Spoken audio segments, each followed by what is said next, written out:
So, Dr. Malcolm Ball is co-founder and chief scientific officer at MediKane, a company committed to improving lives through scientific discoveries and proof, using safe, natural, food-based health products that enhance treatment options for sufferers of many debilitating medical disorders. Dr. Ball has designed and obtained regulatory approval for 41 products in the food, medical device, bioanalytical, and pharmaceutical areas. He holds a PhD from UNSW and is a visiting fellow at Macquarie University. Prior to co-founding MediKane, Dr. Ball worked as a lead researcher and team leader for many technical organisations, including the Cooperative Research Centre for Eye Research and Technology, head of proteomics at Apollo Life Sciences, and senior scientist in proteomics at Fluorotechnics. These opportunities are important to Dr. Ball's role with MediKane, and they have become a critical component to demonstrate the MediKane technology and product efficacies. Dr. Ball, welcome to Pure Health Hub. Thanks very much. It's great to be here. It's a pleasure to have you. All right. Now, Malcolm, according to the World Health Organization, preventable lifestyle diseases, or technically non-communicable diseases, or NCDs, account for over 70% of deaths globally. That's just mind-boggling. We know that these NCDs are the consequence of a combination of genetic, physiological, environmental, and behavioural factors. I'm obviously a bit slow this morning. Now, perhaps could you explain what NCDs are? Sure. So a non-communicable disease is effectively your body not functioning correctly. When we think of disease, we're normally talking about a pathological attack. So a virus or a bacteria or a parasite. But a non-communicable disease is something where your body is not functioning correctly. And so that can be high blood pressure or diabetes or arthritis or those kind of things. So it literally means it's something that happens to you that you can't give to somebody else because there's not an attacking agent involved. And one of the reasons why they're so sort of insidious and why it's important to try and address them is, as far as your body's concerned, they don't really exist. And what I mean by that is your body thinks it's doing the right thing. And so you have to retrain your body that it's not doing the right thing. And that involves a very different biochemistry than trying to just get an invader out of your blood, for example. Right. So it's starting to perform under those conditions. Is that so it's starting to perform under these negative conditions? Is that why that comes? Yeah. Correct. What are some of the examples of an NCD? Diabetes. Yeah, diabetes is obviously the big one. And a lot of them are really interrelated. So cardiovascular disease is an NCD, arthritis, all of the autoimmune things like MS and those kind of things, they're all non-communicable diseases as well. But the three big ones are cardiovascular disease, diabetes, and arthritis in terms of affect the most people, if that makes sense. And these conditions seem to be growing exponentially. So why is that, and what are the factors? Yeah, it's a really interesting question, because for a long time, particularly the autoimmune diseases, it was really believed that they were genetic. And that there wasn't really anything you could do about them. And what we've learned over the last few years is actually the environmental issues play a huge role. And they've kind of shifted towards the term lifestyle diseases for a lot of these things, but it's not quite accurate, because lifestyle disease tends to be associated with a little bit of blame and a little bit of stigma. If you'd just done the right thing, you wouldn't have this disease. And that's definitely not the case. The problem is that our environment and our food has changed. So the vast majority of what our body uses to look after itself comes from our food, of course.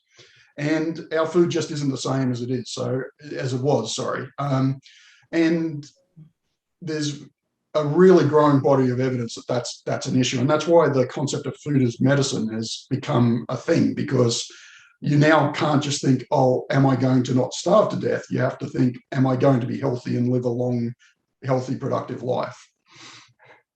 We took it for granted, I think, didn't we, really? I mean, it makes sense from a historical point of view, because for a huge amount of time, the problem was, can I get enough food? So all of our food regulations and everything are all about food safety and food production. Can I produce as much as I possibly can in the safest way? And it's only been the last sort of 15, 20 years where people have started to go, well, hang on a second. Yes, I'm surviving, but I'm not actually healthy. And I need to change what I'm eating to change that status. I need to be thinking about my health as well as am I getting enough calories in my diet? Yeah, surviving, not thriving, huh? Indeed. Yeah. Okay, so co-founder and chief scientific officer for MediKane, can you tell us a little about your role and how you came to co-found this company? Sure. It's a really interesting journey. I always look back at it and think, wow, just the circumstances that took place. I actually started off as a hardcore biochemist. So I did medical devices like contact lenses and the probes for glucose monitors. And then I was working in biopharmaceuticals, so things like interferon gamma to treat multiple sclerosis and erythropoietin for kidney disease and things like that. So I was a hardcore research biochemist. And I was really fortunate in that my co-founder, Rod Lewis, worked in the food industry. We actually founded an R&D company in that space. And we were finding that, or my colleagues and I were really getting frustrated because the traditional pharmaceuticals just weren't getting the job done. And we kind of came to the conclusion that if you're going to treat these complex biochemical issues, then you need to use complex biochemical solutions, which are foods. And around the same time, I was introduced to a couple of ingredients that seemed to have medical properties. And it just was perfect timing. I was just thinking, we've got to get into this space, we've got to do this. And these ingredients came along. And so when we founded MediKane, we founded it on the premise that we were going to treat them like medicines. We were going to use the same process that I had used to make pharmaceuticals in the past to make the food products. So we took a very different approach at the time. It's becoming more and more prevalent now, but we're managing lifestyle diseases, but we're just using foods to do it with. So we've done clinical trials, we've done what would be called a dosing regime if it was a pharmaceutical. So we know, so the difference between eating well and a food as medicine is we don't say eat more broccoli. We say, if you eat this much of this food in this way, you will see this result.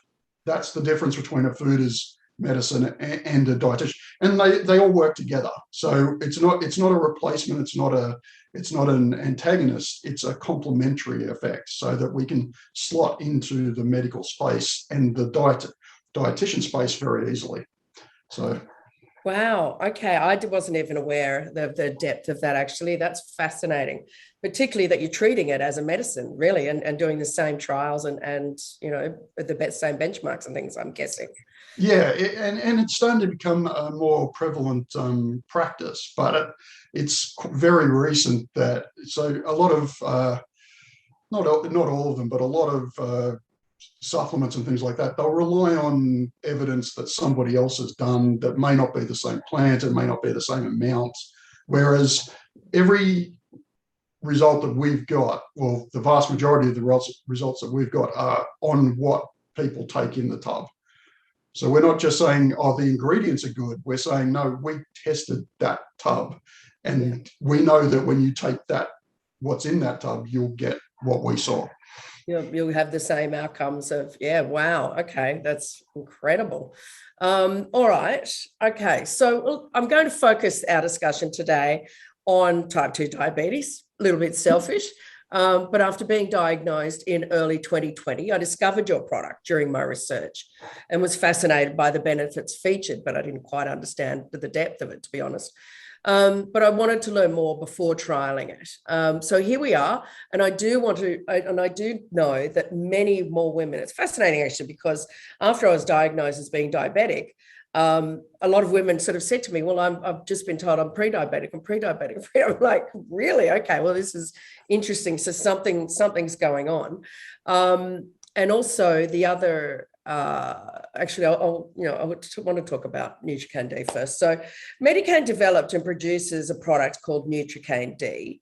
Can you tell me more about this product and its health benefits? Yeah, absolutely. So the basic thing that Nutricane does is it modifies the microbiome. So the microbiome is the bacteria and fungi and viruses that live in your gut, or the entirety of your digestive tract, in fact. And it's very well understood now that those bacteria actually play a huge role in our health. So a lot of what we need as human beings doesn't directly come from our food.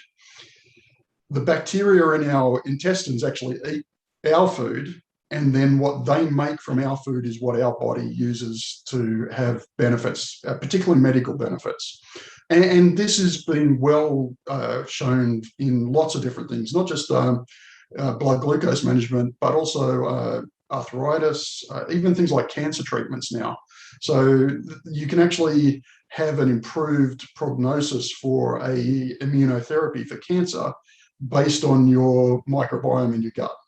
So it's a really holistic, affects absolutely everything that you do.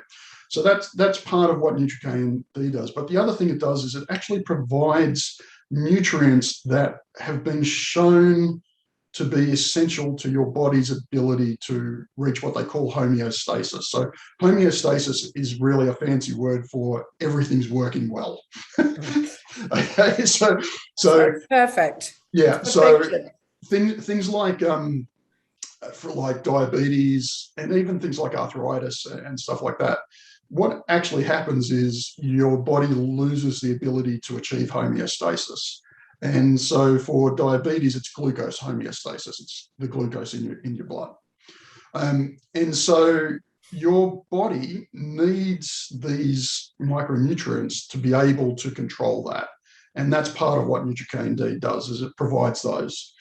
And then the third thing it does is it just physically stimulates your gut. So there's a lot of evidence that the nervous system that surrounds your gut, it's called the second brain by a lot of people. Yes, I've heard that. Yeah, about 70% of everything that happens in your body is directly related to your digestive system.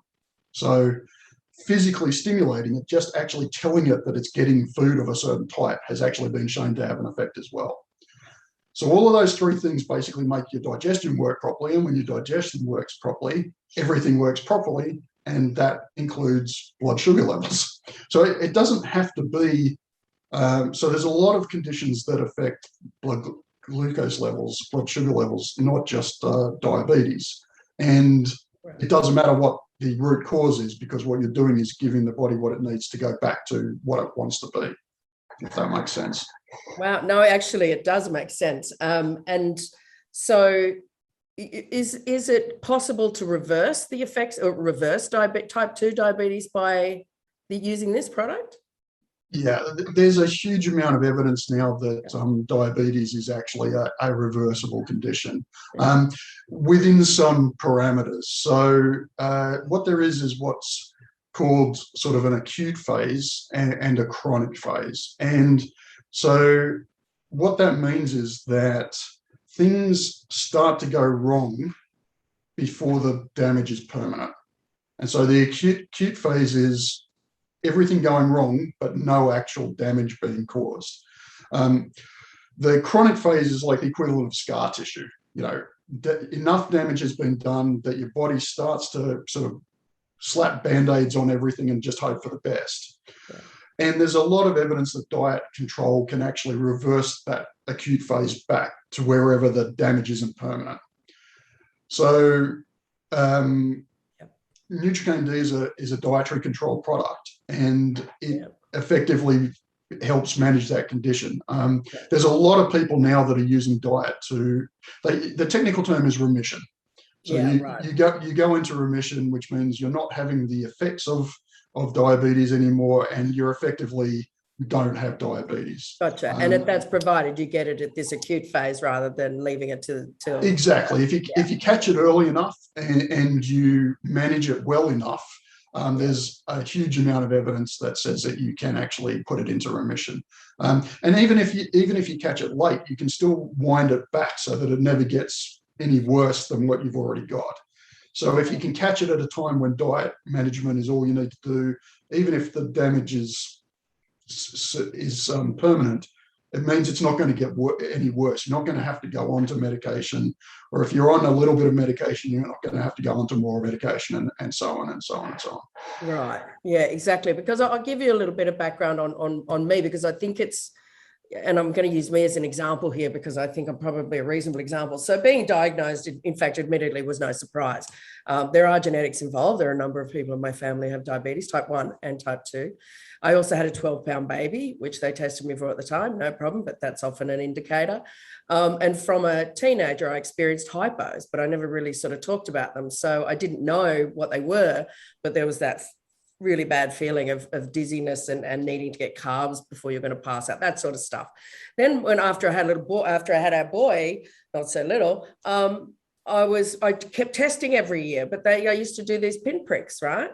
And then once I was finally diagnosed last year, they said, well, they're not even a diagnostic tool. So that went on for 20 years.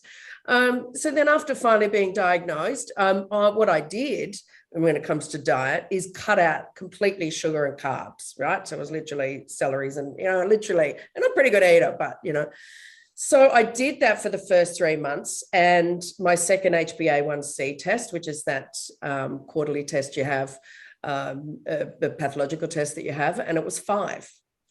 Right. And my reading was 5. And my doctor said it was nothing short of miraculous. But then I went to my diabetes educator and she said, well, how sustainable is it? And I said, well, yeah, well, maybe, I don't know. And of course, it wasn't. It has been playing up again.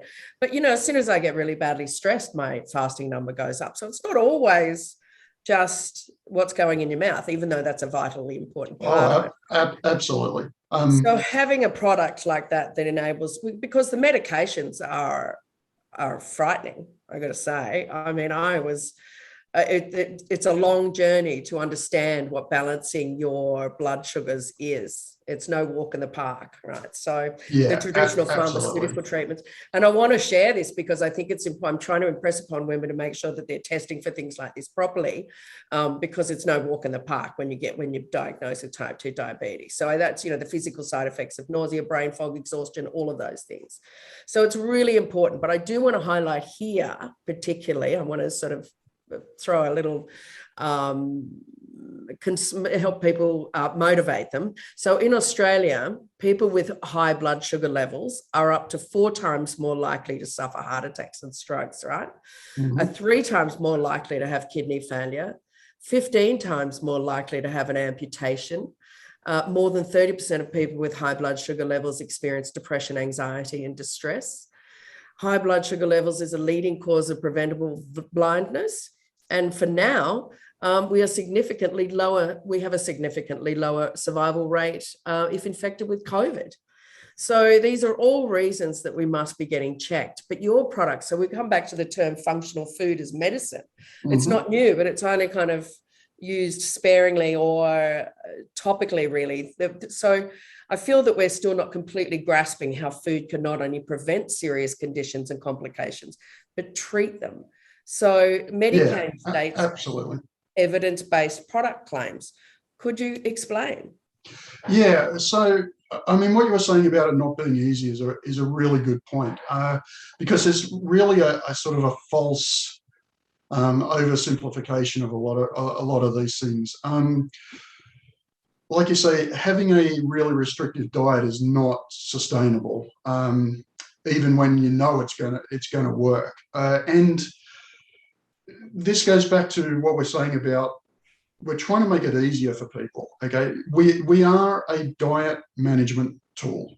That's the important way to look at it. You do have to manage your diet, but it's much more about having the micronutrients that you need and the positive effect on your gut than it is about just counting carbs and cutting out sugar and things like that. That's not a bad starting point. Don't get me wrong, but being told improve your diet is not very helpful.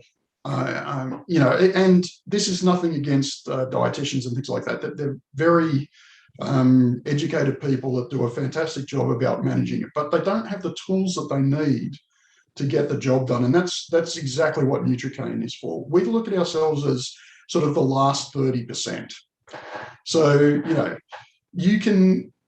you can look after yourself, you can exercise, you can diet and everything, but that'll get you 70% of the way there. But without the tools of going, no, you need to eat this right now. You need to have this as part of your diet all of the time. And it has to be easy. It has to be something that's easy to do, or people just won't do it because they don't want to change. It's not that they don't want to, it's that it's incredibly hard to change your life. And as you say, it's not even just, it's actually not just what you eat, it's when you eat it, how you eat it, and when you're doing before exercise. So It's not even just the fact of what you're putting in your mouth, which is a huge thing, but there's so many more elements. And that's exactly right. So we know that the effect of Nutricane is about 11 hours worth. So if you eat twice as much in the morning, you still only get 11 hours worth of benefit. So as you say, it's not just about what you eat, it's about when you eat it, it's about how you eat it, it's about what you eat it with. And that makes a huge difference. And that's why we're saying evidence-based tools, because what we're doing is going, we've worked this out for you so that you can just do what we've worked out. It's really important to be able to then hand that to a dietitian and say, now you've got something that you can put in there and say, this is part of your diet now, and this is going to make it much more effective. It's going to make it much easier. And it's also different for different things. So we do some anti-inflammatory work as well. So things like arthritis. And you have to take it differently to treat arthritis than to manage blood sugar levels, because it has a different effect on different parts of the body in different amounts. It's a useful weight loss tool. But again, if you want to lose weight, you take it a different way than if you want to just manage your blood sugar levels.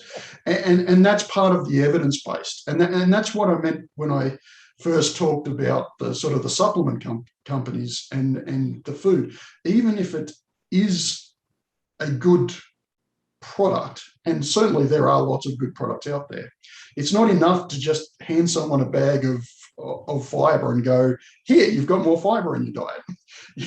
It will only do 5% of the job, not 30% of the job. And I completely understand about the hypoglycemia. I was hypoglycemic before I started taking Nutricane as well. And I've got a history of diabetes in my family, and so I'm in a high-risk group. And I take Nutricane, and I've never progressed.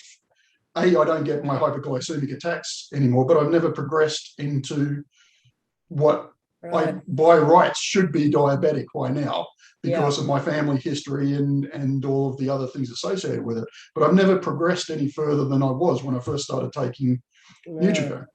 So fantastic. It really does work. And what we're trying to do as a company is pull as much of that evidence-based stuff together so that we can hand an entire toolbox to people rather than just having one tool. And that's the goal for the product rollout. But at the moment, Nutricane D is just an effective way to help people get where they need to go. Yeah. And I think I was going to go then also to talk about the fact that, look, I'm a reasonably healthy eater. I was definitely a carb queen, but, reasonably healthy. But it is difficult to know what we should be having. And when we sort of touched on this, have more what we should have more of to support a particular condition versus what we need to extract to support a condition. And particularly if you've got other conditions like thyroid dysfunction, or as you say, arthritis. Again, another bloody condition of mine. So you're saying, so it is very hard, but you're saying this one product, and I'm not trying to do this as a big pitch. I'm really looking at products that are going to support women who are finding themselves on the other side of 50. And, you know, we've got all of these conditions that are coming to bite us. So anything that's going to support that in an easy accountable way is going to make it, make our lives a little bit easier. So I think you explained how that product really fits into that equation, which is not sure here and how about here. But let's say, for example, can you give me an example of how you would, can you give me an example of how you use Nutricane D for type 2 diabetes, I guess is the start. Sure. Yeah, look, the simplest and most effective way to do it is to just mix it in with water and have it with your morning and your evening meal. So you want to have it, like, as I said, as close to 12 hours apart as you can. And the easiest way to do that is have it for breakfast and dinner. I mean, one of the nice things about food as medicines is they're not as rigid as pharmaceuticals are. So you can't overdose on it. You just won't get any improved benefit if you take more than you need.